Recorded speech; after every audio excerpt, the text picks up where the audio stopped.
dalam hadis riwayat Tirmizi nomor 241 dan Ibnu Hibban nomor 276 disebutkan, man itamasa ridallah bisaqatan is, barang siapa mencari itu Allah saat manusia tidak suka, merasa manusia itu merasa nggak cocok dengan hatinya, tapi cocoknya kita dengan Allah. Ridallahu anhu wa anhunas, maka Allah akan meridhoinya dan Allah akan membuat manusia yang meridhoinya. Masya Allah. Yang penting kita ridho Allah, lalu Allah akan meridhoinya dan membuat orang-orang yang tadi merasa tidak suka, Allah akan membuat hatinya mereka ridho dengan apa yang kita lakukan. Kenapa? Allah lah yang punya segalanya. Istilahnya itu majlub, hati langsung mereka itu. Waman itamasa ridho nasi bisaqatillah, barang siapa mencari itu manusia dan membuat Allah murka, ini dia kembalikan. Istilahnya saqatillah alaihi wa azaqtu alaihi nas, maka Allah akan murka padanya dan membuat manusia pun ikut murka. Itu poinnya. Dan dikabarkan di hadis bahwa Nabi SAW bersabda, ini lebih hebat lagi. Idza haballah adnada Jibril faqala, apabila Allah mencintai seorang hamba, maka dia panggil malaikat dan berkata, ya Jibril, inni uhibbu fulanan fa ahibbah wa uhibbu Jibril. Wahai Jibril, sesungguhnya aku mencintai hambaku si fulan, maka cintailah dia. Maka Jibril pun mencintainya. Lalu Jibril berkumandang di langit, sesungguhnya Allah mencintai hambanya si fulan, maka cintailah dia. Maka para malaikat pun penghuni langit mencintainya, lalu letakkan rasa ridho kepada hamba tersebut di muka bumi. Sebagai contoh adalah saat ini. Bapak dan ibu yang menghormati, ada 4 hal setiap kita membahas pola Allah, pola Rasul di dalam forum semacam ini, Allah akan menurunkan rasa sakinah kepada kita. Apapun masalah kita, ketika kita menghadiri majelis ilmu semacam ini, Allah akan menurunkan as-sakinah, ketenangan. Yang kedua, kita diberi oleh rahmat Allah. Yang ketiga, nama-nama kita disebut oleh siapa? Oleh malaikat Allah. Dan yang keempat, di saat itulah hidayah kita turun. Di saat seperti inilah, maka tolabal ilmu fardhatun ala kulli muslim. Menuntut ilmu itu adalah wajib setiap muslim. Ikhwan fillah, azakumullah.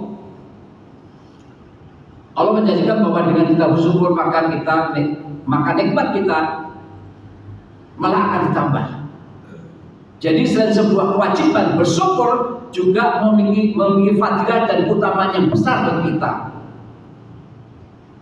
Otomatis jangan sampai kita termasuk kufur nikmat. Dalam hadis riwayat Tabrani, Rasulullah bersabda, qala Allah Ta'ala, ya ibnu Adam, innaka ma zakartani sakurtani. Wahai anak Adam, bahwa selama engkau mengingatku, berarti engkau mensyukuri aku. Wa idza ma nasitani kafartani. Dan apabila engkau melupakan aku, berarti engkau telah mendurhakai aku. Itulah hakikatnya bersyukur. Yang poinnya kita wajib bersyukur setiap waktu.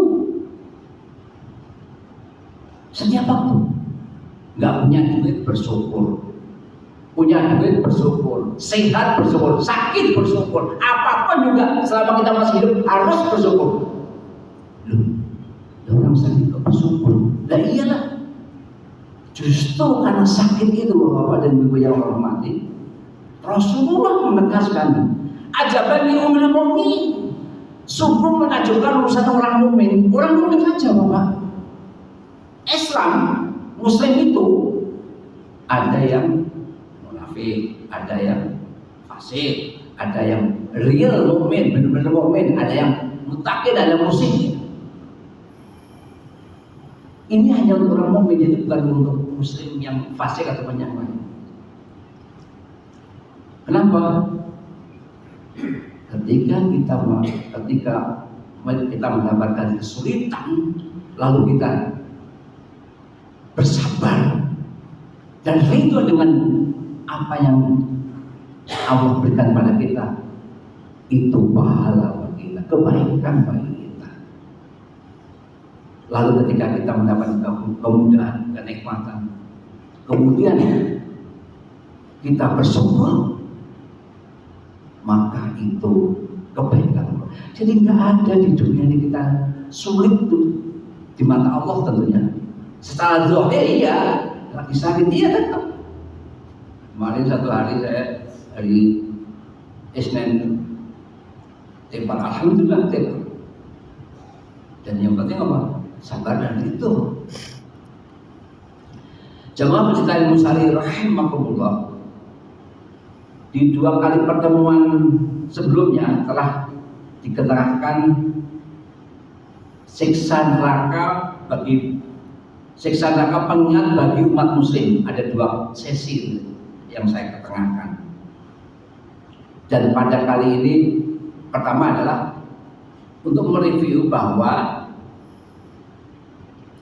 persiapan tentang kematian yang akan kita lakukan oleh Allah sudah diingatkan di dalam surat 42 ayat 7. Fariqun fil jannah wa fariqun fis sa'ir. Kelak kita itu masuk ke cuma 2. Kalau enggak diserah surga, ya neraka. Pilihan kita berusaha untuk yang terbaik tentu. Dan oleh karena itu Allah mengingatkan di surat 92 Al-Ain ayatnya 14, fa'anzartukum, maka kami memperingatkan kalian naron taladza, dengan neraka yang menyala-nyala. Lalu di ayat 15-nya Allah menegaskan la yaslaha ilal asqa.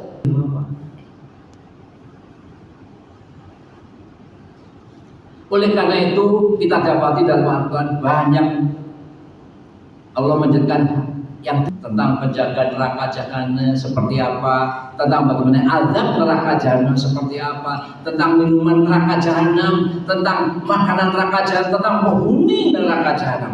Ada semua di Al-Quran. Wajib kita tahu, supaya kita oh ternyata begitu. Artinya supaya tidak seperti itu, kita melakukan apa? Salah satunya kunjungi masjid-masjid ini terus, ikutin. Ustaz Miftah itu setiap Senin sampai Jumat bicara terus, banyak hal yang gratis kok, nggak bayar, nggak ngerti apa, dengerin aja udah dapat pahala, apalagi mau ngerti, samperin bapak, kan ada itu. Rasul ingatkan 1400 tahun yang lalu. Apa Rasul bilang? Idza maratum bi riyadil jannah fataqu. Ketika engkau melewati majelis zikir riyadul jannah, taman-taman surga, fataqu, mampirlah.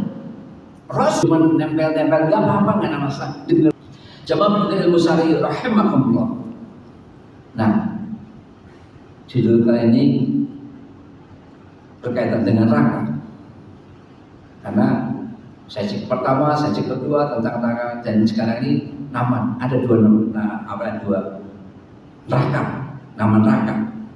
Di dalam kitab Al-Jannah wa An-Nahar, cetakan ke-13 tahun 1423, Profesor Dr. Umar Sulaiman Asbor dalam halaman 26 ini menjelaskan bagi kita dari tahu namanya neraka saja sudah sangat mengerikan.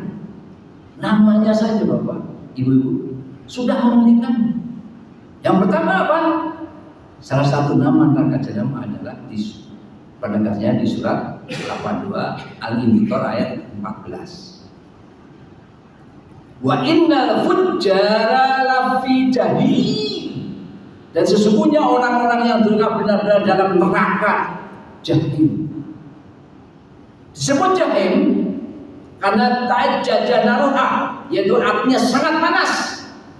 Al-jahim secara bahasa berarti tempat yang amat panas. Selain itu, selain ada neraka jahanam, di surat 9 atau ayat 63 Allah berfirman, alam ya'lamu annahu ma yuhaddidillah wa rasulahu dzalikal kisul azim. Tidaklah mereka yang orang-orang yang mengetahui bahwasanya barang siapa menentang Allah dan Rasulnya, ini poinnya, menentang Allah dan Rasulnya. Menentang bukan berarti ayo berantem, enggak. Sholat kagak, infak kagak, nyekek botol, itu semua menentang Allah dan Rasulnya. Fa'nallahu naro jahanam, maka sesungguhnya neraka jahanam lah baginya, kekal mereka di dalamnya, khalidina fiha. Itulah yang paling penting. Yang pertama neraka jahanam. Yang kedua, ibatul iman rahimakumullah. Yang kedua dari neraka jahanam, neraka ini adalah yaitu jahanam. Kenapa dibilang jahanam? Karena butuh qoriha, yaitu bagian dasarnya yang begitu dalam sebagaimana disebutkan dalam Al-Qamus Al-Muhit. Secara bahasa arti jahanam adalah sumur yang dalam. Dalamnya neraka disebut dalam hadis berikut. Dalam hadis riwayat Muslim, Rasulullah menyebutkan ada sahabat, ada dialog antara Rasul dengan sahabat. Kami dulu pernah bersama Rasulullah SAW, tiba-tiba terdengar suara sesuatu yang jatuh. Nabi SAW lantas bertanya pada sahabat, tadruna ma hada? Tahukah kalian apa itu? Para sahabat pun menjawab, qala Allahu wa rasuluhu a'lam. Allah dan Rasulnya lah yang lebih mengetahui. Maka Nabi pun menjelaskan, hada hajarun numiya bi finari munzu sabina qorifan. Ini adalah batu yang dilemparkan ke dalam neraka 70 tahun yang lalu. Apa? 70 tahun itu ukuran siapa? Nah, bahwa yahdi finari alana. Syarat masuk neraka dalam ajaran Islam berkaitan dengan perbuatan dosa dan ketidaktaatan kepada Allah Ta'ala. Beberapa hal yang dapat menyebabkan seseorang masuk neraka: kufur, syirik, tidak beriman, tidak mengenal agama, dan melakukan dosa-dosa besar. Selain itu ada juga beberapa hadis yang menyebutkan bahwa kemaluan dan mulut merupakan dua anggota tubuh yang paling sering menyebabkan seseorang masuk neraka. Oleh karena itu penting bagi setiap muslim untuk menjaga lisan dan perbuatan agar terhindar dari siksa neraka. Penting untuk diingat bahwa setiap orang memiliki kesempatan untuk bertaubat dan kembali ke jalan yang benar dengan memohon ampunan kepada Allah dan memperbaiki diri seorang muslim dan terhindar dari siksa neraka dan meraih rahmatnya. Terakhir kali pilihan di tangan kita. Di surat 58 ayat 19 dan surat 556 ada dua golongan disebut syaitan, golongan yang kelompoknya setan. Itulah golongan yang merugi, humul hasilun. Ada di surat 55. Bekal paling baik adalah takwa. Walau bisa, itulah poin daripada untuk pada ini, pada saat ini. Alhamdulillah fala takuna minal mumtarin. Daripada dari roh dan jangan kamu jangan kamu termasuk orang yang ragu-ragu. Mari kita tutup dengan doa kafaratul majlis. Subhanallah wa bihamdihi asyhadu an la ilaha illa anta astaghfiruka wa atubu ilaik. Assalamualaikum warahmatullahi wabarakatuh.